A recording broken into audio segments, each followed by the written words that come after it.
Hey everyone, welcome back to this channel. I am Kavya Agarwal और आज इस वीडियो में हम कंटिन्यू करेंगे अपने chapter number 1, that is introduction to accounting को ही। और इस चैप्टर पे बेस्ड मैंने फर्स्ट पार्ट ऑलरेडी पोस्ट करा हुआ है चैनल पे, तो वो आप चेक कर सकते हो, जिसमें हमने अकाउंटिंग का मीनिंग, उसके फीचर्स और ऑब्जेक्टिव्स डिस्कस कर लिए थे। तो उसके आगे से हम इस वीडियो में कंटिन्यू करेंगे, बट एक बार रिकैप ले लेते हैं कि हमने क्या क्या पढ़ा था। ठीक है, तो देखो, सबसे पहली चीज हमने जो समझी थी वो था डेफिनेशन ऑफ अकाउंटिंग। कि अकाउंटिंग होता क्या है, ये हमने समझा था कि अकाउंटिंग है क्या। Accounting is an art of recording. आप रिकॉर्ड कर रहे हो ट्रांजेक्शन्स को, उन्हें अलग अलग तरह से क्लासीफाई करते हो, फिर समराइज करते हो। ठीक है, एक समरी की फॉर्म में आप प्रेजेंट करते हो कि कितना आपके पास कहीं से पैसा आया है और कितना आपको पे करना है। वो सभी चीजें आप समरी की फॉर्म में शो करते हो। और जितने भी ट्रांजेक्शन्स मॉनेटरी टर्म्स में मेजर कर सकते हैं हम वही रिकॉर्ड करेंगे। ओके, फिर आप उसके बाद कम्युनिकेट करते हो अपनी फाइनेंशियल इंफॉर्मेशन को टू द एंड यूजर्स, ताकि वो डिसीजंस ले सकें। ठीक है, इसके बाद हमने डिस्कस करे थे इसके फीचर्स, की अकाउंटिंग के फीचर्स क्या क्या हैं, तो वो आपको पता होने चाहिए। और हमने एक और टॉपिक पढ़ा था, that is objectives of accounting. कि अकाउंटिंग करने का ऑब्जेक्टिव क्या है। ऑब्जेक्टिव क्या है कि सबसे पहले आप अपने बिजनेस की ट्रांजेक्शन्स का एक सिस्टमैटिक रिकॉर्ड मेंटेन करते हो। ठीक है, आपके फर्म को, आपके बिजनेस को प्रॉफिट हुआ या लॉस हुआ है वो आप यहाँ से डिटरमाइन करते हो। ओके, देन आपकी फाइनेंशियल पोजीशन कैसी है। ठीक है, कि आपके पास कितनी प्रॉपर्टीज हैं, कितना पैसा आपको किसी को देना है, ठीक है, कितना आपके पास लोन है, वो सब हम अकाउंटिंग के बेसिस पे देख सकते हैं। ओके, फिर आपको मैनेजमेंट, प्रॉपर मैनेजमेंट में अकाउंटिंग हेल्प करता है। जितनी भी इंफॉर्मेशन यूजर्स को चाहिए वो अकाउंटिंग ही प्रोवाइड करती है। ठीक है, तो ये सब हमने अपने लास्ट पार्ट में डिस्कस कर लिया था। इसके आगे से हम आज पढ़ेंगे, that is branches of accounting. की अकाउंटिंग के कितनी ब्रांचेस हैं या कितने फील्ड्स हैं। ठीक है, कितने कितने अलग अलग तरह की अकाउंटिंग हमारे पास होती है। तो तीन तरह की अकाउंटिंग आपको समझनी है। सबसे पहले फाइनेंशियल, दूसरा है कॉस्ट अकाउंटिंग और तीसरा आता है मैनेजमेंट अकाउंटिंग। अब इन तीनों का मीनिंग समझते हैं। सबसे पहले फाइनेंशियल अकाउंटिंग। फाइनेंशियल अकाउंटिंग क्या है, देखो अभी जो आप पढ़ रहे हो 11th में और 12th में जो आप पढ़ोगे वो फाइनेंशियल अकाउंटिंग है। फाइनेंशियल अकाउंटिंग बेसिकली एक बिजनेस के फाइनेंशियल एस्पेक्ट्स को पढ़ता है, समझता है। ठीक है, तो हम फाइनेंशियल अकाउंटिंग में एक बिजनेस के फाइनेंशियल एलिमेंट्स को समझते हैं। ठीक है, आप फाइनेंशियल अकाउंटिंग में सीखते हो कि प्रॉफिट कितना आएगा, प्रॉफिट कैसे कैलकुलेट होता है, लॉस कैसे कैलकुलेट होता है, एक बिजनेस की फाइनेंशियल पोजीशन कैसी है। ठीक है, ये सब हम देखते हैं फाइनेंशियल अकाउंटिंग में। ओके, कॉस्ट अकाउंटिंग क्या है। कॉस्ट अकाउंटिंग बेसिकली एक बिजनेस जितने भी यूनिट्स प्रोड्यूस कर रही है, जितने भी प्रोडक्ट्स बना रही है, उनकी कॉस्ट क्या आएगी, वो कॉस्ट एस्टिमेशन कौन करता है, कॉस्ट अकाउंटिंग। ठीक है, तो कॉस्ट अकाउंटिंग में हम कॉस्ट की बात करते हैं कि एक यूनिट को बनाने में कितना कॉस्ट आएगा। और हर एक बिजनेस यही चाहता है कि यार कॉस्ट कम से कम आए। ठीक है, तो उस कॉस्ट को हम किस तरह से कम कर सकते हैं, कितना कॉस्ट आएगा, वो सब हम पढ़ते हैं कॉस्ट अकाउंटिंग में। ठीक है, ये आप पढ़ोगे कॉस्ट अकाउंटिंग अपनी ग्रेजुएशन में। ठीक है, आगे जाके आप पढ़ोगे कॉस्ट अकाउंटिंग, तो उसमें भी बहुत सारी चीजें होती हैं, अलग अलग बिजनेसेस की अलग अलग तरह से आप कॉस्ट कैलकुलेट करते हो। ठीक है, इसके बाद इसके बाद आता है third, that is management accounting. Management accounting क्या है। मैनेजमेंट अकाउंटिंग बेसिकली एक ऑर्गेनाइजेशन को, जो मैनेजमेंट है, उससे डिसीजंस लेने होते हैं डे टू डे बेसिस पे। उन डिसीजंस को लेने में जो अकाउंटिंग हेल्प करता है वो होता है मैनेजमेंट अकाउंटिंग। ठीक है, इसमें आप बहुत सारी चीजें पढ़ते हो, जैसे कि बजट बनाना, ठीक है, फोरकास्टिंग करना, एनालिसिस करना, जो आपने फाइनेंशियल बुक्स आपने प्रिपेयर करी हैं उनको एनालाइज करते हो आप। ठीक है, आपको अगर बिजनेस को एक्सपैंड करना है, ग्रो करना है, कोई और ब्रांच खोलनी है, तो जितने भी डिसीजंस हैं वो डिसीजंस लेने में आपको मैनेजमेंट अकाउंटिंग हेल्प करता है। ठीक है, तो हमने क्या देखा कि फाइनेंशियल अकाउंटिंग में आप फाइनेंशियल एलिमेंट्स को देखते हो। ठीक है, ओके, तो फाइनेंशियल अकाउंटिंग में हम बात करेंगे फाइनेंशियल एलिमेंट्स की, कॉस्ट अकाउंटिंग में हम बात करते हैं कॉस्ट की। ठीक है, कि कॉस्ट हमारा कितना आएगा, एक यूनिट को प्रोड्यूस करने में, तो कॉस्ट कितना आएगा, उसे हम किस तरह से कम कर सकते हैं। और कॉस्ट निकालने के भी अलग अलग तरह मेथड्स होते हैं। ठीक है, जो आप कॉस्ट अकाउंटिंग में पढ़ते हो, अलग अलग तरह की कॉस्ट होती है। इनडायरेक्ट कॉस्ट है, डायरेक्ट कॉस्ट है, मटेरियल कॉस्ट है, वेरिएबल कॉस्ट है, तो बहुत सारी तरह की कॉस्ट होती है, वो सब हम कॉस्ट अकाउंटिंग में पढ़ते हैं। मैनेजमेंट अकाउंटिंग में हम बात करते हैं बजट की। ठीक है, आप बजट प्रिपेयर करते हो ताकि आपको पता चल सके हमारे पास कितना पैसा भी अवेलेबल है।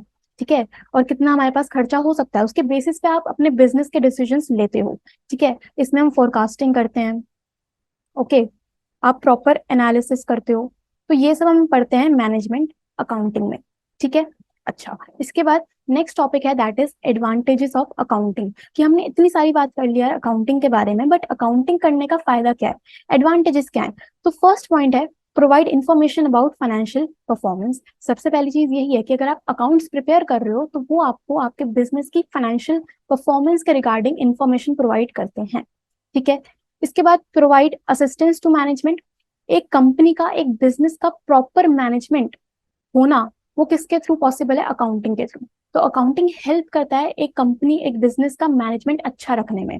ठीक है, देन फैसिलिटेट्स कंपैरेटिव स्टडी। मतलब कि अगर आपने अकाउंट्स प्रिपेयर करे हैं तो आप कंपैरिजन कर सकते हो।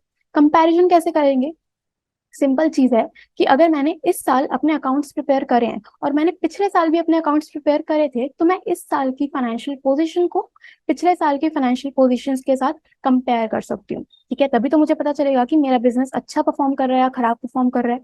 तो अगर आपने अकाउंटिंग करी है तो यस, आप कंपैरिजन कर सकते हो। ठीक है, इसके बाद helps in settlement of tax liability. मतलब अगर आपको पता है यार, आप अगर पैसा कमा रहे हो, आप बिजनेस चला रहे हो, तो आपको टैक्स तो देना पड़ेगा गवर्नमेंट को।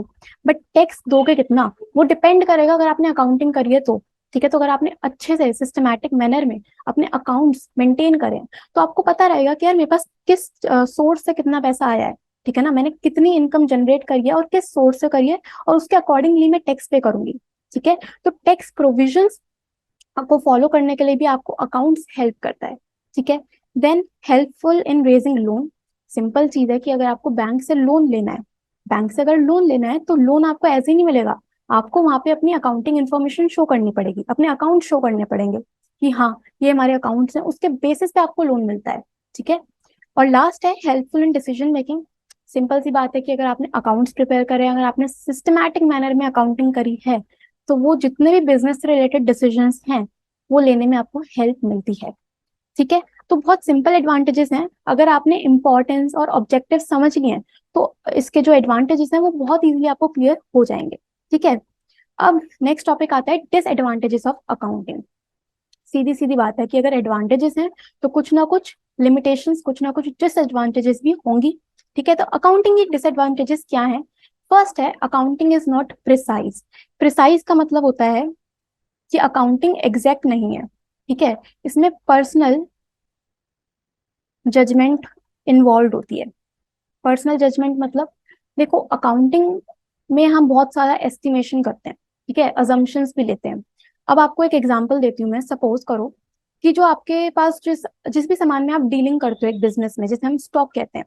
ठीक है, स्टॉक, तो वो स्टॉक को वैल्यू करने के, उस स्टॉक की जो वैल्यू है उसको निकालने के लिए भी अलग अलग मेथड्स होते हैं। ठीक है, मेथड्स क्या है वो भी आपको समझ नहीं आएंगे, बट हमारे पास बहुत सारे मेथड्स होते हैं जैसे कि लीफो, फीफो। ठीक है, तो ये अलग अलग तरह के मेथड्स होते हैं जिनके थ्रू आप स्टॉक को वैल्यू कर सकते हो। अब जरूरी नहीं है ना कि एक फर्म ने अगर लीफो यूज करा है, सपोज मेरा बिजनेस है, मैंने स्टॉक को वैल्यू करा है लीफो मेथड के थ्रू, और किसी और पर्सन ने अपने स्टॉक की वैल्यूएशन करी है फीफो के थ्रू, तो हमारा आंसर तो अलग आएगा। ठीक है ना, और दोनों ही मेथड सही है अपनी जगह पे, बट क्या ये प्रिसाइज है, नहीं है। एग्जैक्ट आपको सोल्यूशन नहीं मिलता अकाउंटिंग में, बिकॉज एक ही चीज को मेजर करने के लिए अलग अलग मेथड्स होते हैं। ठीक है ना, तो इसमें पर्सनल जजमेंट कहीं ना कहीं इन्वॉल्व होती है। ओके, इसके बाद सेकंड आता है accounting is done on historic value of assets. Historic value यानी कि उसकी जो एक्चुअल कॉस्ट है। ठीक है, एक्चुअल कॉस्ट, इसका मतलब क्या है कि आप अकाउंट्स में जितने भी प्रॉपर्टीज को रिकॉर्ड करते हो, एसेट्स यानी कि प्रॉपर्टीज समझ लो भी। ठीक है, आपके पास बिजनेस में जितनी प्रॉपर्टीज हैं जैसे कि बिल्डिंग है, लैंड है, फर्नीचर है, कोई कार है, मशीन है, ये सब एसेट्स होंगे। तो ये एसेट्स आप उनकी एक्चुअल कॉस्ट पे शो करते हो अपने अकाउंट्स में। मतलब अगर सपोज एग्जांपल लो कि मैंने 2010 में कोई कार परचेज करी। ठीक है, कार अकाउंट्स की टर्म में मेरे लिए एक एसेट है। ठीक है, तो मैंने अगर 2010 में एक गाड़ी परचेज करी है, सपोज 10 लाख की। ठीक है, 10 लाख की मैंने गाड़ी परचेज करी। अब उस अमाउंट के ऊपर मैंने 10 लाख की गाड़ी रिकॉर्ड कर दी होगी अपनी बुक्स में। ठीक है, अब अगर हम आज के टाइम में देखें, 2023 चल रहा है, 2023 चल रहा है, तो क्या उस गाड़ी की वैल्यू आज भी 10 लाख होगी? नहीं, उसकी वैल्यू तो कम हो गई होगी क्योंकि आपने यूज करा है उसे, है ना, तो उसकी वैल्यू कम हो जाती है। बट अकाउंट्स में यही एक लिमिटेशन है कि आपने जो एसेट जितने का खरीदा, जो उसकी एक्चुअल कॉस्ट है, उसी पे रिकॉर्ड करते हो और उसी पे वो चलता रहता है। बट आज के टाइम में उसकी एक्चुअल में जो मार्केट वैल्यू है वो तो अलग है ना, ठीक है ना, तो उसको तो इसने इग्नोर करा है। तो अकाउंटिंग की एक सबसे बड़ी लिमिटेशन ये भी है कि जितने भी एसेट्स हैं वो उसके हिस्टोरिकल कॉस्ट पे रिकॉर्ड होते हैं। ओके। थर्ड आता है ignore the effect of price level changes. वही चीज है कि अगर आप हिस्टोरिक वैल्यू पे रिकॉर्ड कर रहे हो तो जितना भी प्राइस में चेंजेस आएंगे उसे अकाउंटिंग इग्नोर करता है। ठीक। Then ignores the qualitative information. Qualitative information क्या है? देखो, दो तरह की इंफॉर्मेशन हो सकती है, एक क्वांटिटेटिव और एक क्वालिटेटिव। हमने पढ़ा कि यार अकाउंट्स में आप वही चीज रिकॉर्ड करते हो जो कि मॉनेटरी टर्म्स में आप मेजर कर सकते हो, ठीक है, पैसे की टर्म्स में मेजर कर सकते हो। बट जितनी भी क्वालिटेटिव इंफॉर्मेशन है जिसको आप पैसे की टर्म्स में मेजर कर ही नहीं सकते, उसे अकाउंटिंग इग्नोर करता है। जैसे कि अगर जो आपके वर्कर्स हैं, जो एम्प्लॉयज हैं, जो टीम है जो काम कर रही है, उनके जो हार्डवर्क है, जो उनका एफर्ट्स है, उसको अकाउंटिंग इग्नोर करता है। ठीक है। इसके साथ साथ अगर हम एग्जांपल लें, मैनेजमेंट का जो वर्कर के साथ रिलेशन है या पब्लिक के साथ जो रिलेशंस हैं, उनको भी अकाउंटिंग इग्नोर करेगा। ठीक है। कोविड के वजह से बहुत ज्यादा बिजनेसेस लॉस में गए, बट क्या उस लॉस की वैल्यू हम कैलकुलेट कर सकते हैं? नहीं। तो वो क्या है? क्वालिटेटिव इंफॉर्मेशन है जिसे अकाउंटिंग इग्नोर करता है। ठीक है। इसके बाद लास्ट है affected by window dressing. Window dressing क्या है ये समझते हैं। देखो, विंडो ड्रेसिंग होता है कि बेसिकली आप मैनिपुलेशंस कर रहे हो, ठीक है, आप अपने अकाउंट्स गलत तरह से शो कर रहे हो। बेसिकली आपके बिजनेस की फाइनेंशियल पोजीशन कुछ और है, बट आप अपनी बुक्स में कुछ और ही शो कर रहे हो, ठीक है, अच्छे तरह से शो कर रहे हो। मतलब ये इलीगल है, वैसे अनएथिकल है। एग्जाम्पल लेते हैं, सपोज करो कि, तो विंडो ड्रेसिंग के लिए एक एग्जाम्पल लेते हैं। सपोज करो कि मुझे बैंक से लेना है लोन, ठीक है, और लोन लेना है मुझे सपोज 10 लाख का, ठीक है। हम लोग 10 लाख का एग्जाम्पल लेते हैं कि मुझे 10 लाख का लोन चाहिए, और मेरे बैंक अकाउंट में पैसे हैं 2 लाख, ठीक है। बेसिकली बैंक ने बोला है कि अगर आपको लोन चाहिए तो आपके पास अकाउंट में मिनिमम 10 लाख होने चाहिए, ठीक है। हम थोड़ा चेंज करते हैं, सपोज मुझे लोन लेना है, ठीक है, कितने भी अमाउंट का, और बैंक ने ये कंडीशन दी है कि यार आपके पास आपके बैंक अकाउंट में मिनिमम 10 लाख रुपीज होने चाहिए, ठीक है। अब जब मैंने अपना अकाउंट चेक करा तो मुझे पता चला कि मेरे बैंक अकाउंट में सिर्फ 4 लाख रुपीज हैं, ठीक है। 10 लाख होने चाहिए तभी लोन मिलेगा, बट मेरे पास है 4 लाख, ठीक है। अब मैंने सोचा यार एक ट्रिक अपनाते हैं। मेरे पास मेरे बिजनेस में एक मशीन है, ठीक है, जो कि बहुत यूजफुल है, जिससे मैं सभी प्रोडक्शन करती हूँ, और बहुत जरूरी है वो मशीन, ठीक है, उसके बिना मेरी फैक्ट्री चलेगी नहीं। तो मैंने क्या किया यार, मुझे बैंक से लोन लेना है, मैंने वो मशीन जो है वो बेच दी, सेल कर दी, ठीक है। सेल करी तो मेरे पास पैसा आ गया, सपोज मेरे पास आ गए 10 लाख रुपए, ठीक है। अब वो 10 लाख मैं अपनी बुक्स में दिखा दूंगी, अपने अकाउंट्स में दिखा दूंगी, और मुझे लोन मिल जाएगा इजीली, है ना, बिकॉज मेरे पास पैसा आ चुका है, कैश का इनफ्लो है मेरे पास 10 लाख का, तो हाँ मुझे लोन मिल जाएगा। अब मैंने क्या किया, एक बार लोन मिल गया, मैंने वो जो मशीन बेची थी वो मैंने वापस परचेज कर ली, बिकॉज उस मशीन के बिना मेरा काम भी तो नहीं चलेगा, ठीक है। तो अगर आप ये एग्जाम्पल समझो तो ये कहीं ना कहीं अनएथिकल है, इलीगल है। यार मैंने लोन भी ले लिया और बैंक को चीट करके मैंने लोन लिया। मैंने जो मशीन बेची थी बस अपनी बुक्स को अच्छा दिखाने के लिए, वो मैंने वापस परचेज भी कर ली। तो ये कहीं ना कहीं विंडो ड्रेसिंग है, ठीक है। इसमें आपने क्या करा है, आपने अपने अकाउंट्स को मैनिपुलेट करा है, ठीक है। आपने अपनी फाइनेंशियल पोजीशन बेटर शो करिए then the actual one, okay, और ये गलत है, ठीक है। इसी तरह के और भी बहुत सारे एग्जांपल्स हैं जो कि आप अभी अकाउंट्स पढ़ोगे तो आपको समझ में आएगा, ठीक है। तो यही चीज है, विंडो ड्रेसिंग भी कहीं ना कहीं एक लिमिटेशन बन जाती है अकाउंटिंग की, ठीक है। इसके बाद नेक्स्ट टॉपिक जो है हम नेक्स्ट वीडियो में समझते हैं। इस वीडियो में इतना ही रखते हैं। हमने ब्रांचेस समझी, financial accounting, cost accounting, management accounting, ठीक है। देन हमने इसके एडवांटेजेस डिस्कस कर लिए, और क्या क्या लिमिटेशंस हैं, क्या डिसएडवांटेजेस हैं, ये हमने अच्छे से समझ लिया, ठीक है।